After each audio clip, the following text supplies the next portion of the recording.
आ गया पूर्णिमा की रात्रि। जो व्यक्ति बहुत ज्यादा गरीब हो, बहुत कंगाल हो, लक्ष्मी नहीं आ रही हो, बहुत तकलीफ में हो, कर्जा बहुत ज्यादा हो, उसको कुछ नहीं करना। सोमवार की सोमवार शाम के समय बेलपत्री के पेड़ के नीचे थोड़ी सी शक्कर या गुड़ डालकर एक दिया रखकर घी की बत्ती लगाकर जलाकर आ जाओ, अपने आप कर्जा चूकना चालू हो जाता है, कर्जा नहीं रहता। क्यों? माता लक्ष्मी, मां भगवान शिव ने कहा था लक्ष्मी तेरा विवाह मैं भगवान नारायण के साथ कर रहा हूं, तो नारायण के चरणों में तो रहेगी, पर एक बात याद रख, माता पार्वती के नयन अश्रु से प्रकट हुए बेलपत्र के नीचे शाम के समय पर तेरा निवास होगा। तो प्रतिदिन शाम के समय पर बेलपत्र के पेड़ के नीचे बैठकर नारायण की आराधना करेगी। जो तेरे नाम का दिया बेलपत्र के पेड़ के नीचे लगाएगा उसका घर संपदा से भर जाएगा। आ गया पूर्णिमा की रात्रि। बड़े से बड़ी बीमारियां, बड़े से बड़े रोग, बड़े से बड़े बड़े कष्ट इस पूर्णिमा की रात्रि को छूट जाए। दमे की बीमारी, श्वास की बीमारी, अनिद्रा की बीमारी, रात्रि को जगना, ये सारी बीमारियां पूर्णिमा की रात्रि को अगर व्यक्ति अपने जीवन को सुखमय बनाए, अपने जीवन को आनंदमय बनाए तो सब छूट सकता। पूर्णिमा की रात्रि को पीपल के पत्ते 5 लेकर उसके ऊपर खीर डालकर रात्रि को खा लेने से महाराज दमे की बीमारी, श्वास की बीमारी रुक जाती है। वो बीमारी बढ़ती नहीं है, उससे कष्ट नहीं होता। जिन बच्चों के नेत्र कमजोर होते हैं, रोशनी कमजोर होती है, पूर्णिमा के दिन रात्रि को 12 बजे भगवान चंद्रदेव का दर्शन कराइए। 5 से 7 मिनट तक नयन मिलाए चंद्रदेव के साथ, और बाद में एक पीपल के पत्ते पर खीर जो चंद्र के नीचे रखी हुई है उसी खीर को चटा दीजिए, फिर चंद्र का दर्शन कराओ। सभी ध्यान दें, इस बार 6 अक्टूबर सोमवार कोई साधारण दिन नहीं है। इस दिन शरद पूर्णिमा पड़ रही है। बस इस छोटे से उपाय को जरूर करें। शाम के समय एक गोल बाती लें, उसमें सरसों का तेल डालें और तुलसी माता के सामने दीपक जलाएं। फिर 12 बार AUM नमः शिवाय का जाप करें। देखना आपके सारे दुख दूर हो जाएंगे, घर में सुख शांति और समृद्धि आएगी। हर हर महादेव। हम आप लोगों से कहें, जितने आस्था चैनल पर कथा सुन रहे हैं, फेसबुक यूट्यूब पर कथा श्रवण करें, आपसे निवेदन करें, प्रयास करिए। शरीर में कोई भारी से भारी रोग हो जाए, कोई बहुत बड़ा रोग हो जाए, बहुत डॉक्टर कह दे कि यह रोग का कोई अंत नहीं है, कोई अंत नहीं। शरीर के नसें ब्लॉक हो गई, नस नहीं चल रही है, रोग ग्रसित हो गए, ये अभी शरद पूर्णिमा रही है। रात्रि के समय पर चंद्र जब प्रकट हो जाए, चंद्रमौलेश्वर महादेव का नाम लेकर 7 बेलपत्र भगवान शंकर के शिवलिंग पर, इस डंडी की जो दिशा है, डंडी की दिशा 7 अलग अलग जगह पर, कभी इधर चढ़ा दो, कभी इधर चढ़ा दो, कभी इधर, 7 दिशा पर बेलपत्र को समर्पित एक ही स्थान पर करो, दिशा अलग अलग कर दो। चंद्रमौलेश्वर का स्मरण कर कर थोड़ा सा दूर हाथ की उंगली में लगाकर शिवलिंग का स्पर्श करो और थोड़ा सा जल शंकर को समर्पित कर कर 7 बेलपत्र उठा कर लिया। 7 दिन तक लगातार एक बेलपत्र सुबह के समय पर रोज खाना प्रारंभ करो। कितनी भी नसें ब्लॉक हो, चाहे शरीर में कितना भी रोग हो, धीरे धीरे समाप्त जरूर हो। शरद पूर्णिमा का ये उपाय अवश्य करो। हम फिर कहेंगे डॉक्टर शिव का एक रूप है, डॉक्टर को दिखाओ मना नहीं है, डॉक्टर का इलाज कराओ मना नहीं है, डॉक्टर की जांचें कराओ मना नहीं है, पर शंकर पर विश्वास कर कर शिव अपना मानकर, अपने जैसे भगवान नंदी गुरु बनकर, और गुरु बनकर आए और कहा कि आप बेलपत्र का स्पर्श करिए। स्पर्श करा, कपाल नीचे गिर गया, शिव जी का नाम कपालेश्वर महादेव हो गया। पूर्णिमा का जो व्रत है भगवान विष्णु का भी है तो शिव का भी है, दोनों स्वीकृत है।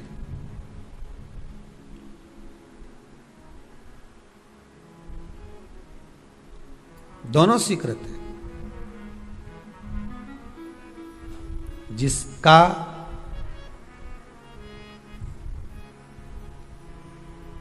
चंद्र आपकी पत्रिका में, आपकी राशि में, आपके स्वरूप में, हर व्यक्ति के संपूर्ण शरीर के अंदर 33 कोटि देवता विराजमान है। अलग अलग इंद्रियों पर अलग अलग देवताओं का निवास है। कभी मौका मिले तो अच्छे से उसको समझना। पूरे शरीर में अलग अलग इंद्रिय पर अलग अलग देवता। जिस व्यक्ति को रात्रि में, जैसे ही रात हो या दिन हो, भोजन करने के 15 मिनट के बाद ही नींद की झपकी आ जाए, समझ लेना चंद्र कमजोर पड़ गया, चंद्र गड़बड़ हो गया। बहुत ध्यान सुनिएगा जरा। पूर्णिमा का व्रत किसके लिए है वो भी ध्यान से दीजिए। शायद आपने कभी सुना ना सुना, पर अच्छे से सुन लोगे ना ये व्रत कथा, बार बार नहीं मिलने वाली। फिर इसके बाद तो तुम भले वो फिर फेसबुक यूट्यूब पर बाद में निकाल के भले सुनते रहना, पर सुन लो पूर्णिमा के व्रत का महत्व पूरा। एक, भोजन के बाद जब नशे जैसा माहौल हो जाए, आपको बिल्कुल कोई छेड़े ही नहीं, सोई नींद आएगी, जब लग जाए कि अब तो 2 क्षण सोना ही पड़ेगा, नेत्र कितना ही जगाओ तो भी नहीं माने, फिर तो बिन पिए नशा हो जाता है, जो बोले भोले गाता। तो ये जब ये चंद्र अपना प्रभाव दिखाता है तो भोजन के बाद आपको डुबा देता है। ठीक है,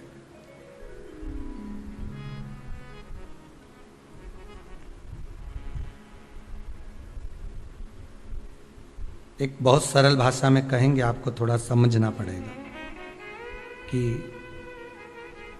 कहीं कहीं आपने सुना होगा कि 14 और पूर्णिमा पे कहीं गया होगा इसलिए ऐसा हो गया। बोले सुना है कि नहीं सुना?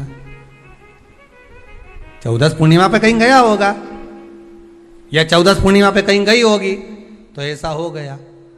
क्यों कहते हैं, उसका कारण क्या है?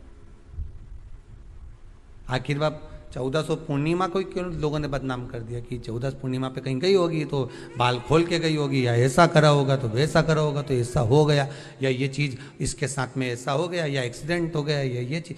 कारण क्या होता है? क्यों पूर्णिमा और अमावस्या के समय पर ही ज्यादा एक्सीडेंट के योग बनते हैं?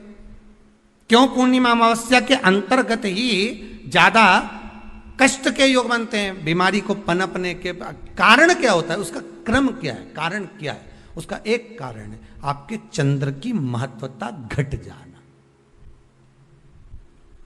जब चंद्र की महत्वता घटती है तब जाकर शरीर में कहीं ना कहीं रोग की मात्रा बढ़ जाती है। रोग अपना प्रभाव चंद्र के कारण दिखाना प्रारंभ, पर मन में बेचैनी नहीं हो, बेचैनी रहे, नींद नहीं आ रही है, कुछ मन में ऐसा लग रहा है कि कुछ होने वाला है, मन में स्थिरता नहीं आ रही, समझ लेना कि चंद्र गड़बड़ हो गया है। अब इस चंद्र को साधना है तो शिव तत्व में जाना पड़ेगा। फिर कुछ मत करिए, पूर्णिमा का व्रत चालू कर दीजिए। क्या करना है? केवल पूर्णिमा का व्रत चालू कर दो। और कितना प्रभाव है पूर्णिमा के व्रत का? घर में 50 लोगों का परिवार है, 15 लोगों का परिवार है, 20 लोगों का परिवार है, और परिवार में से अगर एक पुरुष या एक स्त्री कोई भी पूर्णिमा का व्रत करता है तो पूरे परिवार के लोगों का चंद्र संवर जाता है, पूरे परिवार के लोगों का चंद्र सुधर जाता है। पूर्णिमा के व्रत का इतना प्रभाव शास्त्र कर रहा है, स्कंद पुराण कर रही है। पर व्रत कब से लेना है? पूर्णिमा का, चैत्र की पूर्णिमा से। ठीक है, नहीं तो तुमने सोचा इतना महत्व सुना है पूर्णिमा के व्रत का तो मैं तो आज से ही नहीं खाऊंगा छूट, आज से ले लो। तो ये हर कोई सब व्रत, तुम्हारा मर्जी पड़े, तुम तो आधी रात को उठ के भोजन करने लगो तो ये कहीं वर्णन नहीं। तुम तो आधी रात के नहा लो तो ये कोई महत्व? तो हर चीज का एक समय होता है कि इतनी बजे उठना, इतनी बजे मंजन करना, ऐसा करना, भोजन करना, ये समय पर फलाहार करना, ये समय पर ये, तो ये सब चीज का एक समय होता है, हर चीज का एक समय। अब कथा तुम दिन में सुन लो, शाम के सुन लो, अब आधी रात को तुमको कोई उठा के 1 बजे रात के उठ, भेरू उठ जा, कथा सुन ले, तो भेरू उठेगा? और आधी रात को भेरू उठ भी गया ना तो तुम्हें भेर भी बना देगा। है? कथा सुनने वाला है। हर चीज का एक समय होता है कि आपको ये समय पर आपको ये ग्रहण करना, आपको इस समय पर भगवत स्मरण करना, आपको इस समय पर नाम जाप करना, आपको इस समय पर भगवान की भक्ति को धारण करना। परिवार में अगर किसी ने एक पूर्णिमा का व्रत कर रखा है, एक व्यक्ति ने भी करा है, तो 50 की ग्रह दशा जब उसके स्पर्श में आती है, पूर्णिमा का जो व्रत होता है ना, स्पर्श का सुख दे जाता है। बहुत बहुत ध्यान दीजिएगा। जैसे आपने किसी ने पानी मांगा, आपका पूर्णिमा का व्रत है, और भले आप उठ के पानी लेने नहीं गए क्योंकि आपका व्रत है, क्योंकि जिसका व्रत होता है बेचारी वो तो ज्यादा कुछ करती ही पाती है। पर किसी ने आपको पानी लाकर तो दिया ना। अब पानी लाकर जिस व्यक्ति ने दिया उसका स्पर्श तो हुआ ना। ये अभी गई थी ना दूसरी लहर कोरोना महामारी, इसको देख लो, इसको टच किया, इससे टच होकर उस पर गया, उससे टच होकर उस पर गया, तो ये कोरोना महामारी। अब जब ये कोरोना महामारी टच करने से फैल सकती है तो व्रत का पुण्य टच करने से क्यों नहीं बढ़ सकता? विचार करिएगा जरा, उसका भी तो पुण्य। अब आपने किसी को जल दिया जिसका व्रत था उसको जल दिया। और सरल भाषा में समझ लो, कभी मथुरा वृंदावन गए हो आप लोग? अगर मथुरा वृंदावन गए होगे, उज्जैनी गए होगे, काशी गए होगे, कहीं तीर्थ में गए होगे, या कभी कुबेरेश्वर धाम कभी आप लोग आएंगे जाएंगे, कभी आपको ज्ञात होगा, तो कभी आप लोग दर्शन करेंगे कि जब भोजन प्रसाद होता है तो लोग उसको बांटने के लिए देते हैं कि कोई आया है तो उसको कुछ प्रसाद मिल जाए, भंडारे की प्रसादी मिल जाए। तो भंडारे की प्रसादी जब वो खाता है उसका स्पर्श होता है, स्पर्श होता है तो जिसने भोजन किया उसका पुण्य जो दे रहा होता है उसके खाते में चले जाता है।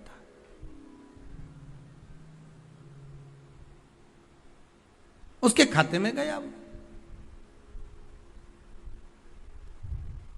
पूर्णिमा के व्रत का नियम है, घर में एक सदस्य भी कर रहा है, किसी ने उसको भोजन बनाकर थाली में कुछ प्रसाद फलाहार सामग्री दी, उसका स्पर्श बड़ी बहू को हुआ, बड़ी बहू रसोई घर में गई, उसने बाकी की चीजों को छू लिया, उसको देवरानी ने छू लिया, देवरानी ने कोई बर्तन छुआ, उससे तीसरी देवरानी ने देखा, उसने कोई चीज छू ली, तो वो छूते छूते छूते छूते वो पूर्णिमा का प्रभाव पूरे घर के लोगों को हो जाता है और उनका चंद्र इतना प्रबल हो जाता है कि अपने आप उनकी बेचैनी, उनकी आलसता समाप्त हो जाती है। नहीं तो एक व्यक्ति के कारण पूरे चंद्र दशा खराब। एक दुखी तो सब दुखी, एक सुखी तो सब सुखी। वो देख ले कि हाँ इसको सुख मिल गया है, अब ठीक है।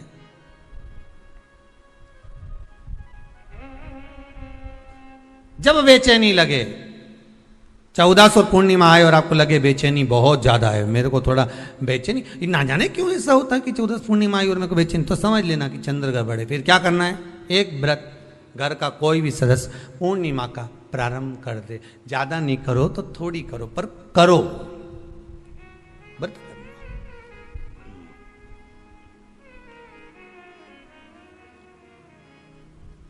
बहुत क्लेश हो रहा हो, बहुत क्लेश हो रहा हो, तो पूर्णिमा के दिन खीर का भोजन प्रत्येक महीने में एक बार ऐसा नियम बना लो, अपने दीवार पे लिख लो कि पूर्णिमा है और पूर्णिमा के दिन घर में खीर बनना ही है। केवल शरद पूर्णिमा अकेली पे नहीं हो, तुम एक पूर्णिमा पे तो बनाते हो खीर, शरद पूर्णिमा के दिन तो खूब जोरदार बना बुनो के ना डोलची के छत पे धर दो, उठा के भगवान नहीं धर दे, कहीं कहीं तो छत पे बनाए। तो बच्चे पूछ ले मम्मी ये छत पे क्यों रखी है, तो क्या अमृत गिरेगा?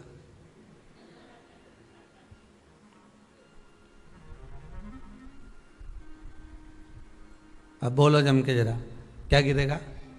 अमृत गिरेगा। अच्छा, अब शिव महापुराण की कथा स्कंद पुराण तो कहती है, पूर्णिमा के महत्व को जो दर्शाया जाता है कि शरद पूर्णिमा के दिन चंद्र में से अमृत तत्व गिरता है, गिरता है। पर कब गिरता है? अरे जम के तो बोलो, जब उस खीर का ढक्कन हटा हुआ, केवल खीर का नहीं अपना भी ढक्कन हटा हो, तभी तो अमृत गिरेगा।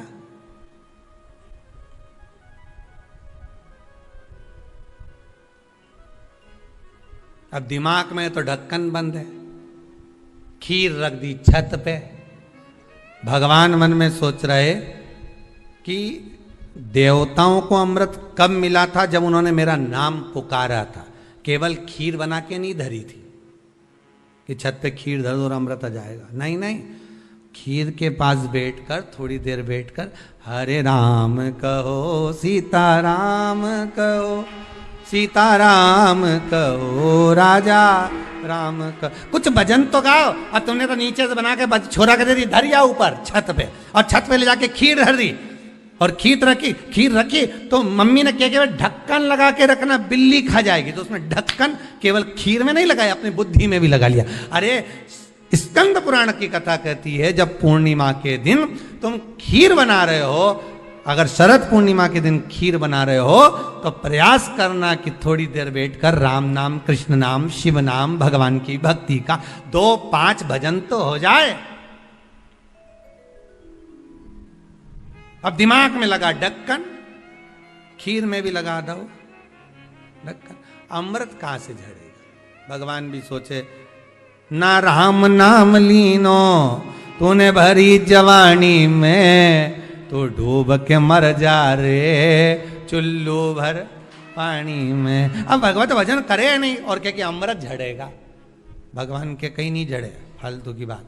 राम नाम बोलती तो अमृत झड़ता, कृष्ण नाम बोलती तो अमृत झड़ता, भगवान का भजन करती तो अमृत झड़ता। इसलिए शरद पूर्णिमा पे मंदिरों में जो खीर बनती है ना, तुम्हारे घर की खीर और मंदिर की खीर के मिला के देखना जरा, दोनों में स्वाद किस में आए, जरा मिला के देखना। मंदिर की खीर में स्वाद आ जाए, क्यों? वहां भाइयों ने बैठ के खूब भजन गाए, तांबा का हंडा में तातो दरो पानी नीनाए भोला नवा के रंग। अब दिन रात के जो भजन गाने पिली ने 9 बजे से लेकर 12 बजे रात तक खूब गाया, वो भजन का जो अमृत था वो खीर में मिल गया, खीर में मिला तो स्वाद आ गया। अब तुम तो गाई ही नहीं, तो डब्बा में कहीं खाक स्वाद है।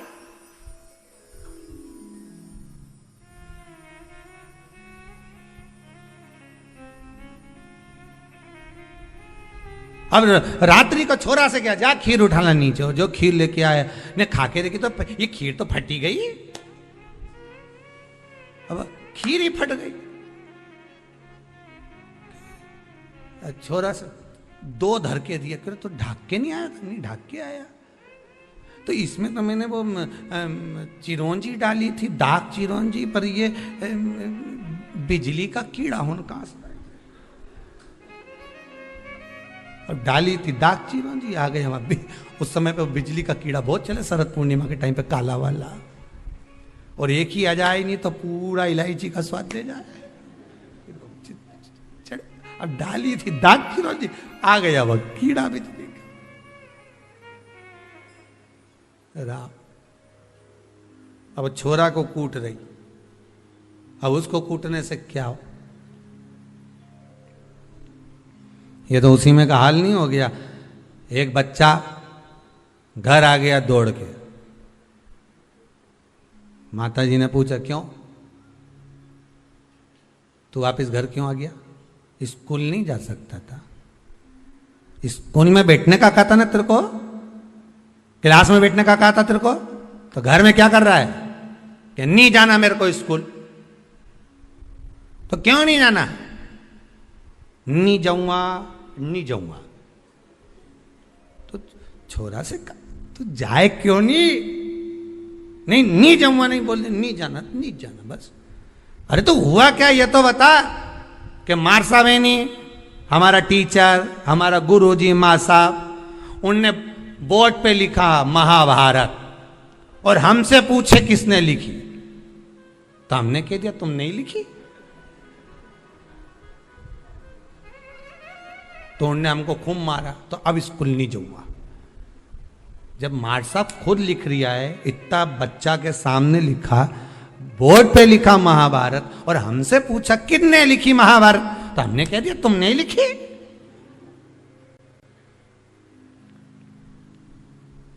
उन्होंने तो हमको टेबल पे खड़ा करने खूब दोचा, जैसे मंदिर के घंटा हो, खूब बजाया, खूब मारा। इसलिए अब नहीं जाऊंगा स्कूल। इतने में माँ ने हाथ पैर जोड़े, वो महाभारत किसने लिखी थी ये पूछा था, तो हम वही तो बोल रहे हैं माँ साहब ने लिखी थी। हम कौन से अलग बात बोल रहे हैं, हम भी तो बोल रहे हैं कि टीचर ने लिखी, माँ साहब ने लिखी। तू नहीं सुधरेगा कभी जिंदगी में। हम तुमसे इतना सा पूछ रहे हैं, महाभारत किसने लिखी? माँ साहब ने लिखी, टीचर ने लिखी। और देखो मम्मी, भाई सुन ले, आई तू भी सुन ले, अब बार बार महाभारत की मत पूछना मेरे से। एक बार बोल दी मैंने उनने लिखी, अब बार बार मत पूछना। पिताजी आ गए दुकान से, खेत से, क्यों रे छोरा आज तू स्कूल नहीं गया? गया था। तो फिर बस सन ने कुम मारा तुम भग आया। क्यों भग के आया? ऐसा क्या कर दिया तूने? तो मार साहब खुद लिखे, बोर्ड पे लिख दी महाभारत और मुझसे पूछ रहे महाभारत किसने लिखी। मैंने भी कह दिया तुम नहीं लिखी। तो मार साहब ने कुम मारा, मैं अब नहीं जाऊंगा। तो पिताजी बोले रे मूर्ख, तुझे बता देना तो महाभारत किसने, तो वही तो बताया कि मां साहब ने लिखी। पिताजी भी क्या बोलेगा। हम भी इसी भ्रम में महाराज, हम सोचे कि हम बस खीर में अमृत झड़ेगा। भगवान के जब झड़े जब राम बोले, अमृत जब झड़े जब कृष्ण बोले, अमृत जब झड़े जब भगवान का भजन होवे। केवल खीर बना के डब्बा को छत पे रखने से अमृत नहीं झड़ता।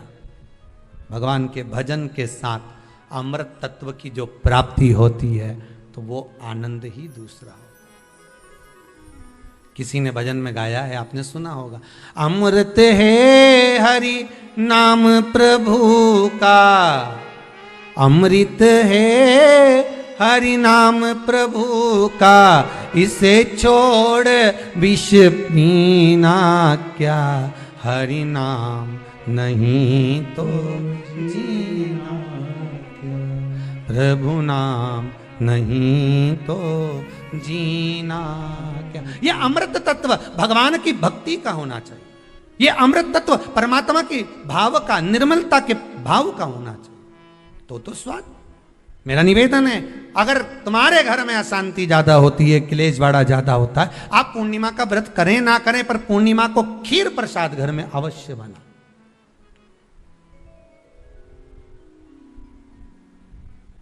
12 महीने की पूर्णिमा करके देखने में क्या जा रहा है? देख लो बना के। नहीं तो ना तो सियोर वाला महाराज तुम्हारे यहाँ खाने आ रहा है, नहीं तो खीर तो अपने घर में ही है।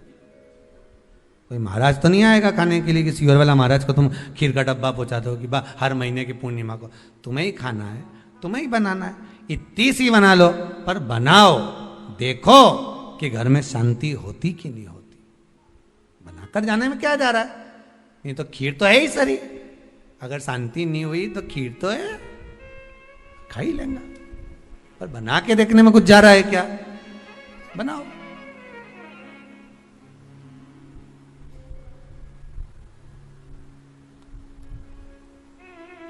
उसकी महत्वता को जानना है। ये जो हवन में, यज्ञ में खीर की जो आहुतियां छूटती हैं, ये इसका महत्व बहुत है महाराज। आप समझें ना समझें वो आपकी जगह पर आपके यहां जब विद्वान ब्राह्मण, कोई विद्वान ब्राह्मण आपके यहां जब यज्ञ कराने आए, हवन कराने आए, वास्तु पूजन कराने आए, जब माता रानी का हवन, किसी भी रूप का यज्ञ कराने के लिए आए और वो खीर की आहुतियां जब छुड़वाए, तो आप पूछना कि खीर की आहुति का फल कितना, प्रताप फल कितना। पूरे यज्ञ में वो खीर की आहुतियां लक्ष्मी के लिए जो दी जाती है, वो लक्ष्मी की वृद्धि कर देती।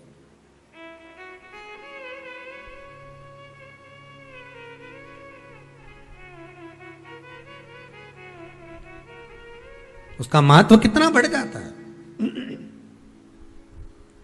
उसका महत्व कितना प्रबल हो जाता है। खीर क्या होती है? बनाइए एक बार।